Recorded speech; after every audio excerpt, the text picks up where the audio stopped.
মালয়েশিয়ার প্রধানমন্ত্রী আনোয়ার ইব্রাহিম বাংলাদেশ সফরে আসছেন।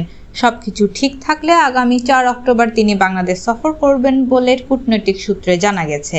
এর আগে তিনি পাকিস্তান সফর করবেন, সেখান থেকে বাংলাদেশে আসবেন তিনি। অন্তর্বর্তী সরকার প্রধান নোবেল বিজয়ী ডক্টর মোহাম্মদ ইউনূস ও রাষ্ট্রপতির সঙ্গে সাক্ষাৎ করবেন বলে মালয়েশিয়াস্থ বাংলাদেশ হাই কমিশনের একটি সূত্র থেকে জানা গেছে। তবে আশা করা হচ্ছে মালয়েশিয়ার প্রধানমন্ত্রী এ সফরে পারস্পরিক সহযোগিতা বাড়বে, যা মালয়েশিয়ায় অবস্থানরত বাংলাদেশি কর্মীদের জন্য ইতিবাচক ভূমিকা পালন করবে।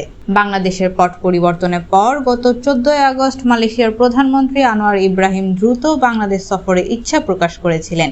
সে সময় অন্তর্বর্তী সরকারের প্রধান উপদেষ্টা ডক্টর মোহাম্মদ ইউনূসকে মালয়েশিয়ার প্রধানমন্ত্রী ব্যক্তিগতভাবে অভিনন্দন জানাতে ফোন করে এই ইচ্ছা ব্যক্ত করেছিলেন। ডক্টর ইউনূস দুই দেশের মধ্যে ভ্রাতৃত্বপূর্ণ সম্পর্ক আরও জোরদার করতে বাংলাদেশ সফরের আমন্ত্রণ জানালে মালয়েশিয়ার প্রধানমন্ত্রী শীঘ্রই বাংলাদেশ সফরে ইচ্ছা প্রকাশ করেন।